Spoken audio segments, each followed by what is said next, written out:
Oto Hasibuan, Ketua Umum Pradi, Saudara, bertemu dengan keluarga 5 terpidana kasus pembunuhan Vina dan Eki. Oto menyebut terpidana dulunya terpaksa mengakui perbuatan dalam BAP karena ada penyiksaan. Pertemuan antara Oto dan keluarga terpidana Vina dilakukan di Pradi Tower, Jakarta. Oto menyatakan keluarga terpidana bercerita bahwa terpidana ini dulunya mengakui perbuatannya dalam BAP karena ada tekanan dan penyiksaan. Selain 5 keluarga terpidana, hadir juga 4 saksi yang ingin mencabut kesaksian yang pernah dibuat 8 tahun lalu. Oto bilang alibi mereka adalah saat kejadian menginap bersama di rumah anak ketua RT.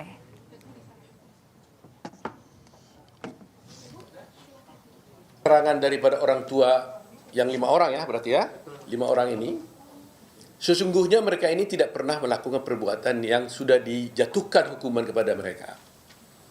Tetapi mereka dulu terpaksa mengakui dalam berita acaranya karena ada penekanan, penyiksaan terhadap mereka sehingga terpaksa mengaku. Itu cerita yang kami dapatkan dari keluarga orang tua daripada 5 orang tersebut. Di samping itu ada 4 orang di sini saksi. Yang 4 orang ini adalah satu bernama Okta ya, mana Okta? Okta ya. Kemudian saudara Teguh.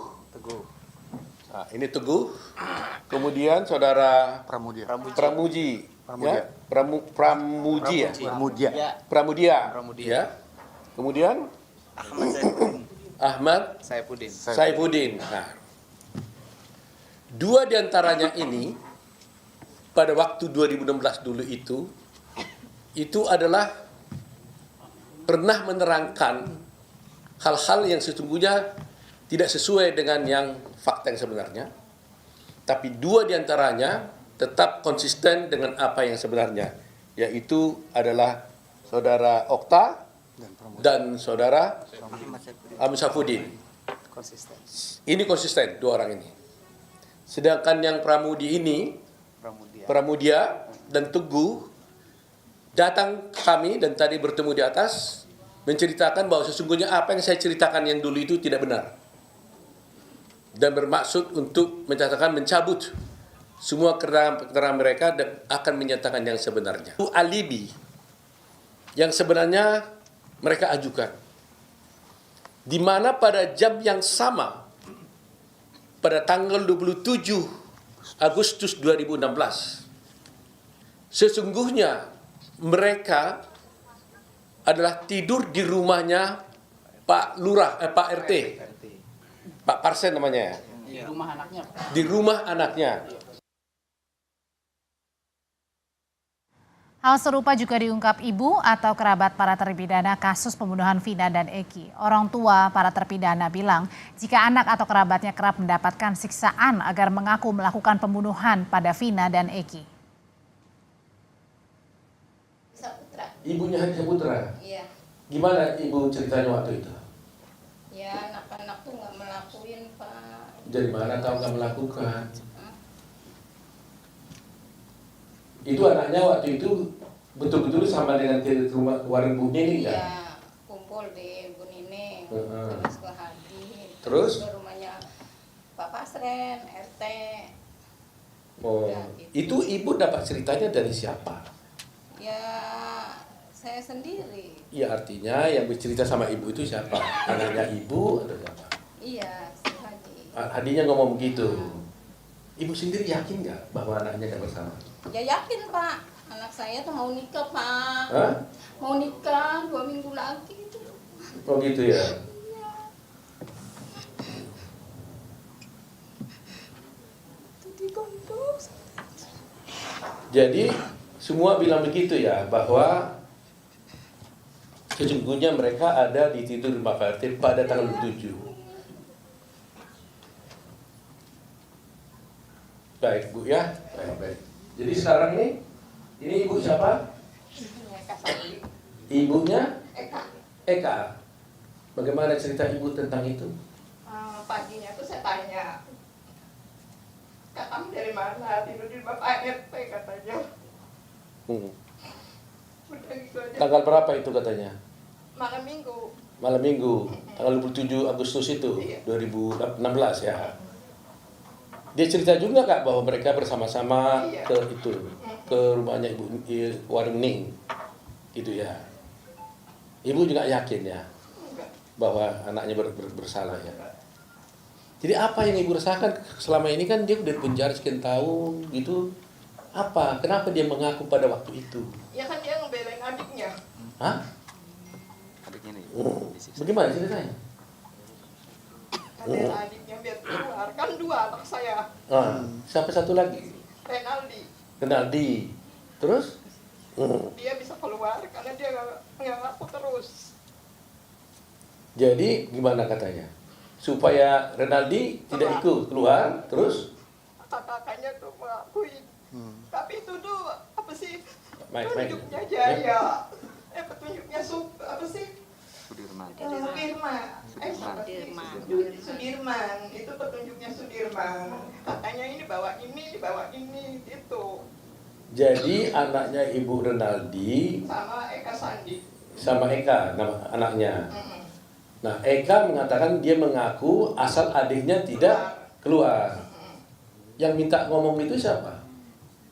Adiknya ngomong Bilang sama? sama saya. Kan dia kan keluar. Udah dibonyok-bonyok itu juga Pak. Yang monyo-monyoin siapa? Ya polisi Pak. Polisi. Jadi polisi bilang sama si Eka, kamu harus ngaku gitu. Supaya nanti kalau kamu ngaku, adiknya gimana? Ekanya ngomong ke adiknya, kamu itu harus keluar karena kamu tuh nggak salah, nggak pernah nongkrong. Dia mah di rumah aja Pak. Kalau Eka sih ya kumpul-kumpul. Nggak, maksud saya kan belain adiknya, dia adiknya supaya keluar, Ekanya harus ngaku gitu. Iya. Begitu nggak? Iya betul. Nah, yang suruh harus ngaku itu siapa? Tante Sudirman kan Eka ini bawa ini, Ya. bawa ini. Ya. Jadi ya udah saya aja yang jadi korban gitu. Oh, Cukup tangannya aja. gitu, cukup gitu aja. Untuk nyamatin adiknya. Oh, baik. Enggak ada yang satu. Sekarang ini ibu siapa nih? Punya Eka. Kalau ekanya ada, kalau adiknya enggak ada. Nah, gimana ibu ngetahu? Sama kayak gitu Pak. Sama.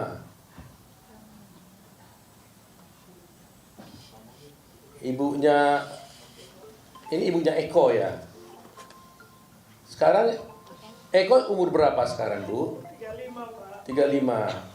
Waktu itu memang ibu yakin dan tahu bahwa dia tidur di rumah Pak RT malam itu ya. Ya anaknya paling nurut lah, suka bantu di rumah, nimbang-nimbang apa mandi saya di pasar. Gitu. Tapi jarang main, kalau main jam 8 saya cari, saya tuntun pulang. Begitu Yang ya. mana ini anakku. Iya. Dan ini kayak gini kita trauma pas sampai sakit, terbaru.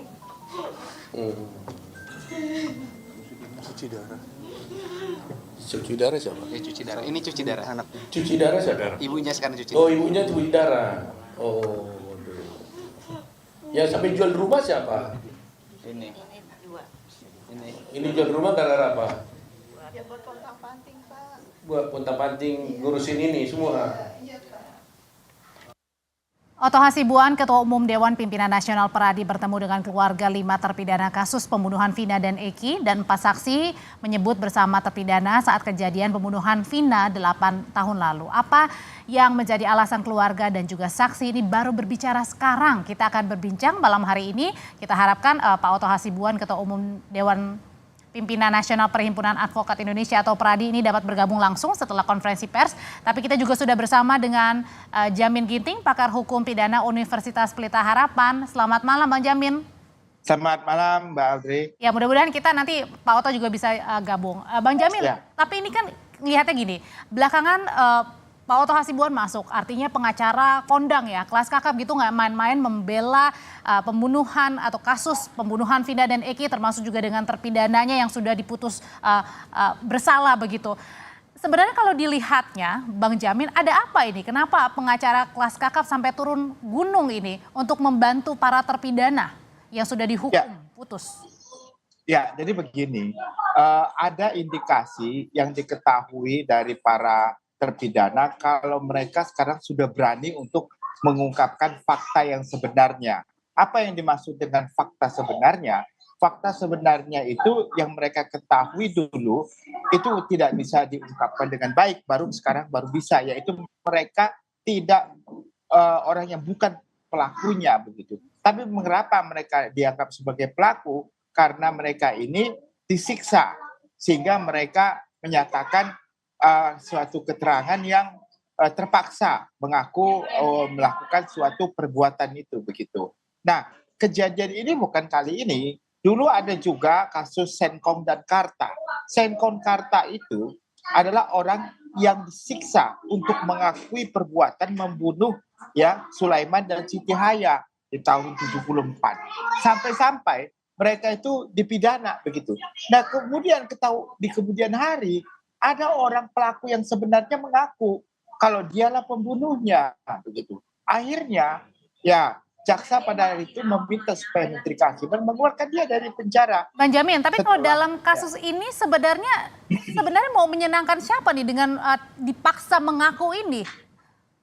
Ya, tentu kita bukan menyenangkan siapa. Untuk mencari kebenaran material, siapa sih sebenarnya pelakunya? Jangan sampai hukuman yang sudah diberikan ini kepada para 5 tadi yang diwakili Pak Oto itu bukan dia pelakunya begitu loh. Nah, jadi untuk mengungkap siapa sih sebenarnya pelaku yang sebenar-benarnya, bukan karena pelaku dipidana hanya karena dia disiksa.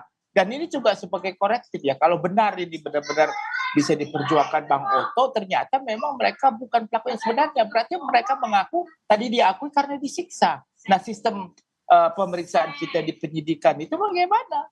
Kok bisa sampai orang mengaku karena disiksa begitu? Nah, ini kembali lagi kasus Senkong dan Karta ini terulang kalau benar. Tapi kan belum tentu, harus dibuktikan juga begitu.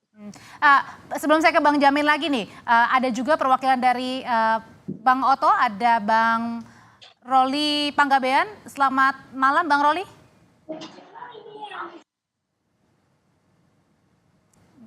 Bang Roli, selamat malam.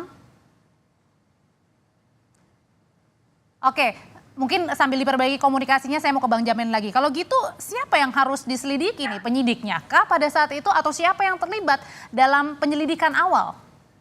Ya, tentu kalau bukan mereka harus diperiksa Propam, harus meriksa para penyidik yang pernah memeriksa mereka. Apakah benar keterangan mereka kalau mereka itu dilakukan penyiksaan begitu ya, harus benar atau tidak, yang pertama. Yang kedua, harus diselidiki orang yang sekarang DPO yang ada dicantumkan dalam putusan. Katanya ada 3 orang, baru 1 orang, 2 orang lagi, supaya ketahui apa benar nggak orang ini yang sebagai pelaku daripada tindak pidana tersebut. Nah, ini harus diungkap. Nah, sekarang kan dia mau PK.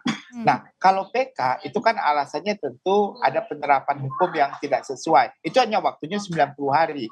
Kalau 180 hari masih mungkin kalau ada novum. Berarti novum boleh 180 hari. 180 hari ada novum membuktikan kalau ada bukti baru yang menerangkan bukan mereka pelakunya. Kalau bukan, siapa pelakunya? Kan ada orang mati. Oke. Ada 2. Pasti ada pelakunya. Nggak mungkin dia mati karena bunuh diri, karena kan sudah dicek. Nah, siapanya ini yang masih tanda tanya berarti ya?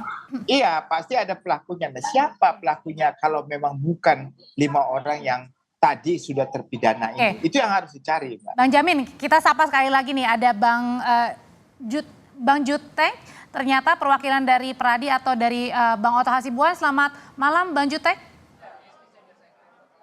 Malam Bang Jutek Mokoso. Saya Ruli Panggabean. Oh, Bang Roli. Oke, sorry. Mohon maaf Bang Roli. Bang Roli, jadi saya mau bertanya nih, kenapa akhirnya Bang Oto dan Pradi ini mau berada di depan terpidana pembunuhan Vina yang jelas-jelas sudah dihukum bersalah? Ada apa ini? Baik. Selamat sore pemirsa dan selamat sore pemirsa dan juga Kompas TV, bahwa pada hari ini saksi-saksi yang pada waktu 2016 itu dijadikan saksi, kemudian mereka berbondong-bondong datang ke kami, ke Dewan Pimpinan Nasional Pradi, untuk mohon pendampingan. Kenapa? Karena mereka itu ada yang merasa bahwa kesaksian yang mereka buat pada waktu itu adalah bukan yang sebenarnya. Sehingga mereka akan memperbaiki itu gitu. Apa waktu itu yang diungkapkan? Kemudian menyadari bahwa akibat dari kesaksian mereka. Apa yang diungkapkan waktu Bagaimana, itu Bu? para saksi diungkapkan, kenapa baru berani berbicara sekarang setelah 8 tahun, Bang? Ya, jadi saksi-saksi itu pada waktu itu menyatakan bahwa mereka pada malam itu, malam kejadian 27 Agustus, beserta dengan 5 terdakwa yang hari ini sudah divonis, mereka sebetulnya kumpul pada satu tempat pada malam itu. Gitu, di rumahnya Pak RT pada waktu itu. Nah, akan tetapi ada kesaksian yang menyatakan bahwa mereka itu tidak tidur di situ gitu. Padahal mereka itu tidur di situ gitu. Itu yang jadi masalah gitu. Karena bagaimana mungkin kalau seseorang atau sekelompok orang itu dituduh untuk membunuh, padahal malam tempat kejadian itu mereka ada di satu tempat untuk berkumpul, bahkan tidur sama-sama. Itu persoalannya gitu loh. Dan makanya juga tadi Bang Otto pada saat konferensi pers ini mempertanyakan juga kenapa ayah almarhum Eki yang juga merupakan anggota polisi ini turun untuk melakukan penyelidikan.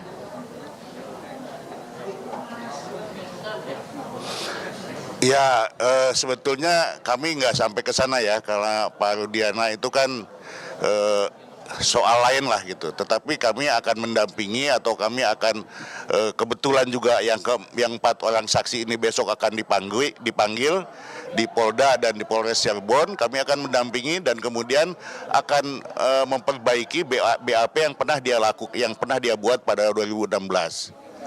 Gitu. Oke, kalau gitu saya ke Bang Jamin. Kalau gitu apa jadinya ketika besok nanti mereka akan memperbaiki BAP-nya? Apa yang kalau gitu terjadi selanjutnya, Bang Jamin? Ya, terkait dengan BAP yang diperbaiki. Ya, artinya kalau mereka mencabut BAP. Ya, bentar Bang Roli, sebentar saya tanya ke Bang Jamin. Silakan, Bang. Ya, terkait dengan BAP yang diganti kan nggak ada pengaruh ya. Karena sudah divonis. Nah, BAP itu kan dalam fungsi apa? Dalam fungsi untuk memperbaiki pada saat belum divonis. Nah, kalau sudah divonis, BAP-nya mau dipakai buat apa? Nggak ada artinya juga. Yang penting sekarang adalah bagaimana mereka bisa melakukan PK, peninjauan kembali, bahwasannya mereka bukanlah ya pelaku asli dari perbuatan seperti itu. Maka kalau bukan, penyidik harus mencari siapa pelaku aslinya. Kalau alibinya karena adanya penyiksaan sehingga mereka mengakui perbuatannya itu yang tidak pernah mereka lakukan, maka harus diperiksa penyidiknya. Harus diperiksa apa benar mereka melakukan penyiksaan sehingga dia mengakui perbuatannya, sehingga pengadilan pun memvonis. Jadi sama persis kasus Senkon dan Karta, Mbak Amir. Ini mereka akhirnya kalau sampai nanti ketahuan pelaku aslinya, biar dia datang dan mengakui baru bisa dibebaskan. Nah, itu kan sistem hukumnya begitu. Kalau gitu saya balik lagi ke Peradi deh, Bang Roli. Sebenarnya pada saat itu, pada saat para saksi terpidana juga disuruh mengaku, padahal tidak seperti itu. Saksi atau terpidana mungkin cerita nggak saat itu ditekannya tuh karena apa dan siapa yang menekan saat itu?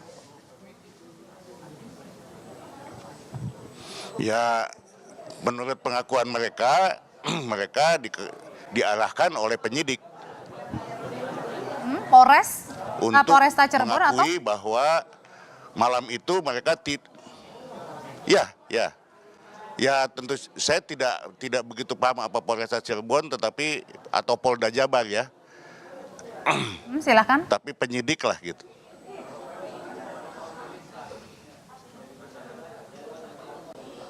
Silakan, Bang. Jadi pengakuan mereka itu mereka lakukan berdasarkan atau ada di bawah tekanan. Kira-kira itu yang mereka sampaikan.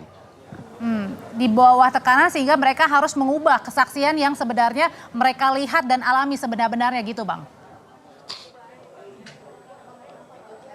Betul, bahwa kejadiannya bukan seperti apa yang dia buat dalam BAP yang lalu. Tetapi ketika dia sampaikan ini di depan persidangan, hakim tidak menganggap itu gitu loh. Dan mereka hakim tetap bertetap pada BAP. Kira-kira gitu. Setelah konferensi pers, tadi orang tua juga berkumpul, ada saksi juga yang mengakui. Kira-kira setelah ini langkah apa yang dilakukan oleh Pradi, Bang Roli? Ya, intinya kami ingin membela mereka yang membutuhkan. Oleh karena itu, tidak tertutup kemungkinan kita akan membuat PK untuk para tersangka yang sekarang ini mendekam di dalam LP. Sehingga kita ingin mendudukan masalahnya sehingga terang semuanya gitu. Ini ada apa di balik ini semuanya. Kami tidak dalam posisi menuduh siapapun. Kami ingin mendudukan sesuatu sesuai dengan fakta dan bukti yang ada. Itu yang ingin kami lakukan. Oke, dengan pengajuan PK, Bang Jamin, kemudian juga ada meralat ya kesaksian dari para saksi yang baru berani berbicara sekarang. Apakah nanti akan ada mengubah, misalnya ada ternyata bukti baru atau justru yang ditetapkan tersangka kemudian justru ada tersangka lain termasuk juga dengan mungkin saja ada 2 penghapusan DPO kemudian dikembalikan lagi masuk atau apa ngelihatnya nih Bang Jamin kira-kira? Ya, kalau novum itu adalah fungsinya pertama mempunyai nilai yang sangat signifikan. Kalau ada novum itu putusannya berbeda dengan putusan apa yang diputuskan sekarang, itu yang pertama. Yang kedua, novum itu belum pernah diajukan. Jadi nggak bisa saksi yang sudah pernah menerangkan lalu menerangkan lagi karena sudah pernah diperiksa tentunya. Jadi benar-benar baru dan mempunyai nilai yang signifikan untuk menentukan tidak bersalah begitu intinya. Nah itulah yang harus disampaikan. Kalau keterangan terdakwa menjadi novum, ini saya kira sudah pernah diperiksa di pengadilan.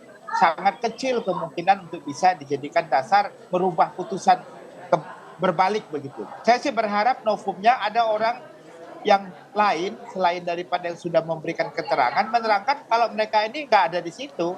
Jadi itu bisa menjadikan dengan berbanyak saksi lagi begitu ya untuk mencari lagi. Saksi yang belum pernah diperiksa dan menyatakan mereka tidak ada di posisi tersebut. Yang lebih baik lagi adalah kalau pelaku yang sebenarnya mengaku dan keluar.